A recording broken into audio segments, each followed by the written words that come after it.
I wanted to ask Mark Carney's new environment minister if there was still the political will for Canada to meet its 2030 climate targets. We requested an interview with Julie DeBruzen. Her office said she was not available.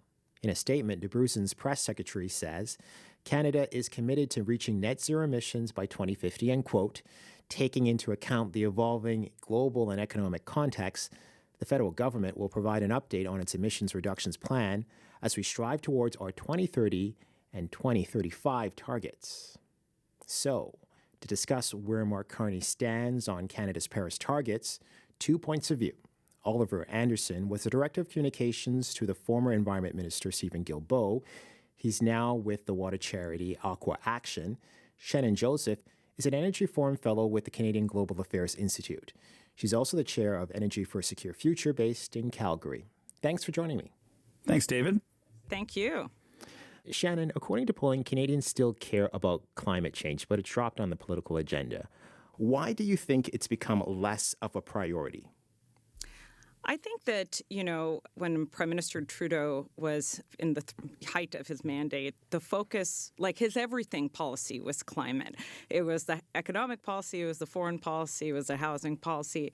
And it turns out that that's not the best way necessarily to have an economic policy or a foreign policy or a trade policy. And we see from the OECD and other reports, Canada's fallen behind economically on GDP per capita. People feel the pinch. And so they've changed the priorities. And I think we're going to end up with a better, more measured solution because of it.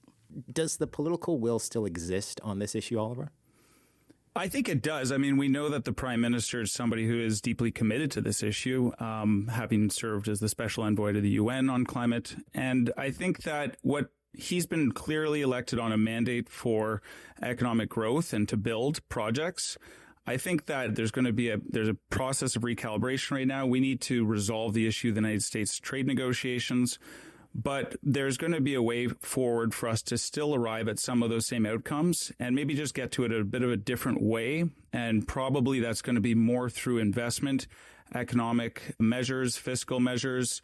I mean, right now we're working with many new trade partners, or we're reactivating those relationships. Many of those trade partners do prioritize clean economic growth as well. So there is definitely going to be a way for us to do this. And Shannon, is there the political will, or are you seeing something different here? I guess I don't look at it in terms of political will. I look at it more in terms of, did we have the right approach in the first place? Were we looking at this the right way? The Paris targets that we had set for ourselves was based on the idea that every country would reduce their emissions by a certain amount, and that would bring down global emissions and address the kind of global issue. But because not every country has the energy it needs, and it relies on energy trading partners, when Canada, which happens to have a lot of energy, takes an approach that maybe winds down oil and gas, which many of the policies we had been pursuing were not helpful to us having a growing industry. We kind of put our allies in a position, and this certainly happened in 2022, where we can't get them extra energy when they try to decouple from Russia.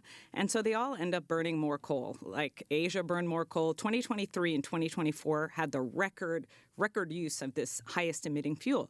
And so I think Canada needs to develop a strategy where it looks not only within our own borders, but thinks strategically about how our energy can help other countries address their energy security and their emission goals.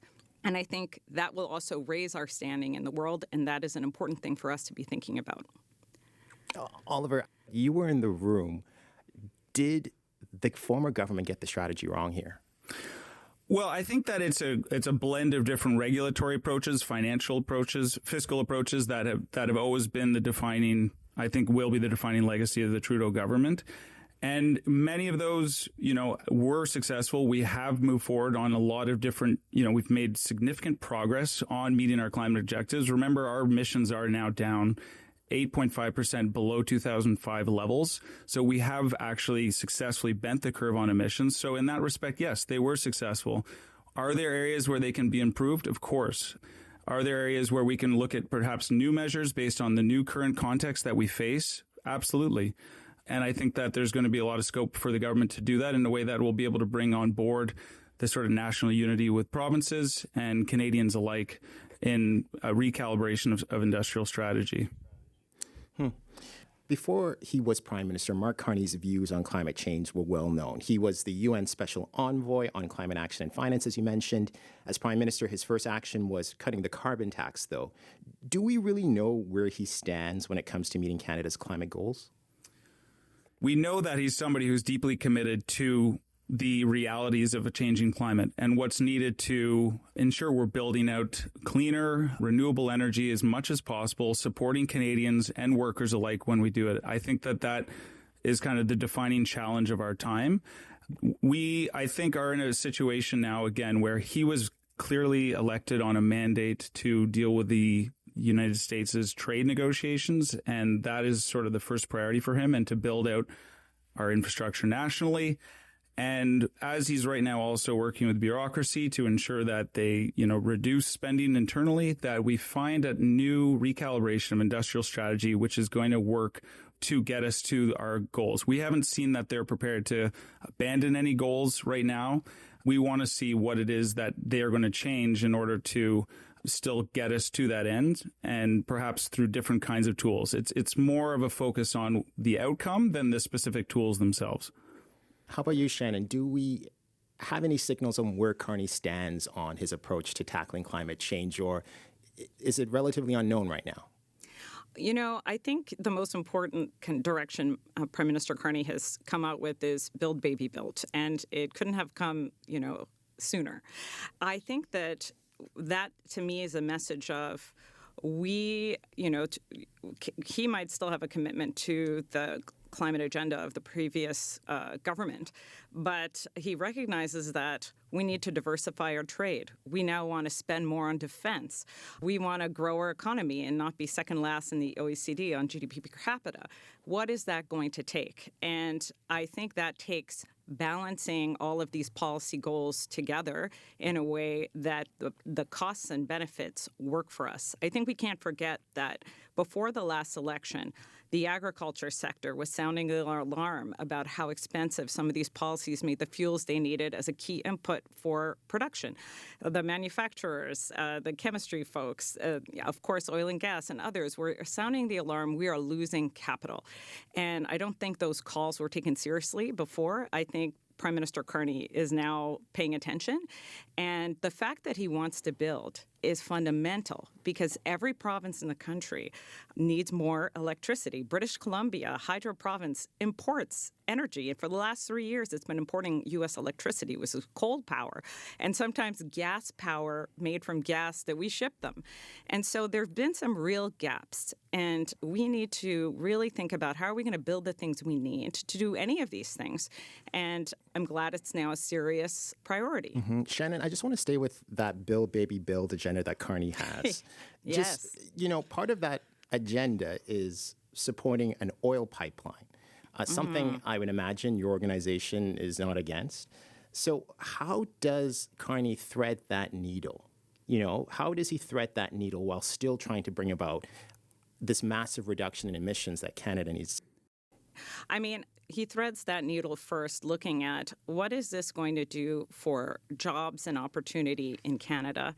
What is this going to do for economic reconciliation opportunities in Canada? I think, the story that's happened with First Nations who are owners on the Coastal GasLink pipeline and who have been kind of major collaborators in LNG Canada, who are majority owners in Cedar LNG. I think there's exciting opportunities for build out of this economic reconciliation agenda alongside this broader Canadian economic agenda. That's a thread he has to thread. And, on the emissions question, I think we go back to, a point I made earlier, which is he is talking to global leaders, right? We just hosted the G7, and a lot of his peers do not have the energy they need. And Russia is still able to fight its war because it is finding ways to sell its 10 million barrels a day of oil around the world. Can Canada displace that? We could. Would that be good for geopolitical security? It would. Would it be better on emissions? You betcha. I'd put Canada's environmental record against Russia's any day of the week. Do our allies need it, whether it's Asia or Europe? Yes, they asked us for this. And so I think this is a bigger strategic thing.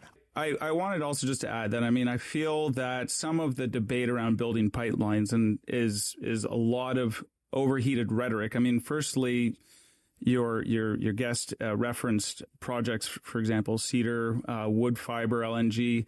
These are projects that are getting built currently, and we don't have a specific project that's actually being proposed at the moment. And what Canadians, I think, are going to be hopeful to see is a build out of kind of the clean and renewable infrastructure that we know will be viable for generations, while helping us to bring down the emissions to make the world more livable for our kids and grandkids. That's the ultimate goal. I mean, we are in a unique time right now where we're building out our trade relations with non-U.S. partners. And again, our 10 largest non-U.S. trade partners have policies favoring low carbon inputs, low carbon imports, and have net zero commitments. So we have a massive opportunity to build out our supply chains that are going to be supporting clean energy, critical minerals, clean technologies. Making those kinds of investments is good for the long term and will ensure that we're building out assets that are here to stay. And so I think that there's actually a lot of opportunity. We don't need to pit the environmental imperative, the clean growth imperative, against economic gain, because in fact, there's a lot of opportunity, especially as the U.S. has sort of ceded the ground to us in terms of the tax incentives that are in place to support that. It makes Canada an increasingly more attractive destination for foreign investment in terms of our resources that we have to support those kinds of the growth in those industries. So I think we should be looking really hard at doubling down in terms of the growth in the clean and renewable supply chains that are actually going to be more dominant through the latter half, particularly of the 21st century. Okay, folks, this was a great discussion. Thank you so much for this. Thank you very much, David. Thanks. Shannon Joseph is the chair of Energy for a Secure Future. Oliver Anderson was the former director of communications to Stephen Guilbeault. That's it for us today. Next week, our summer specials continue. CBC's defense correspondent Murray Brewster will be in the host chair with a look at Canada's changing security relationship with the United States. Our crew in the house is Kristen Everson, Emma Godmere, and our senior producer is Jennifer Chevalier. I'm David Thurton. Thanks for listening.